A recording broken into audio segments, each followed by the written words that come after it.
అస్మద్గురుభ్యో నమః.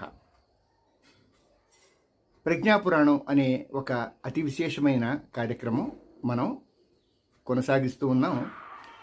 ఇందులో ప్రథమంలో మనం ప్రజ్ఞాపురాణం గురించిన వివరాలు విశేషాలు తెలుసుకున్నాం. అంటే ఎన్ని ఖండాలు, అవి ఎన్ని ప్రకరణాలు అన్న విషయం తెలిసింది. ఈ రోజు నుంచి మనం మొదటి ఖండంలోని మొదటి ప్రకరణంలోకి అడుగు పెడదాం.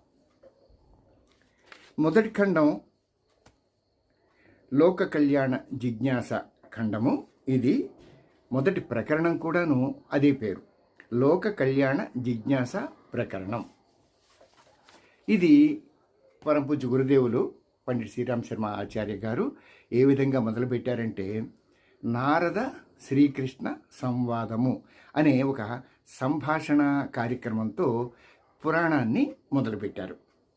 ఒకనాడు నారద మహర్షి కృష్ణ భగవాన్ని ఈ విధంగా ప్రార్థించాడు.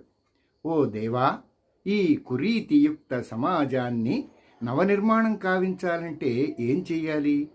వరిష్టాత్మలను వెదికి వారి చేత ఏమేం చేయించాలి? స్పష్టంగా సెలవివ్వు అని కోరిన నారద మహర్షిని కృష్ణ భగవానుడు మందస్మిత వదనారవిందంతో వీక్షిస్తూ ఇలా అన్నాడు. ఓ మహర్షి, ఒకసారి ఉత్తరాఖండం యొక్క హిమాచ్ఛాదితమైన అరణ్య భాగంలో పిప్పలాద మహర్షి యొక్క తత్వబోధలో 5 రోజులు ప్రజ్ఞా శిబిరం నిర్వహించబడింది. ఆ శిబిరంలో అష్టావక్రుడు, శ్వేతకేతు, శృంగి, ఉద్దాలకుడు, దూర్వాసుడు అను 5 జిజ్ఞాసువులు పాల్గొన్నారు.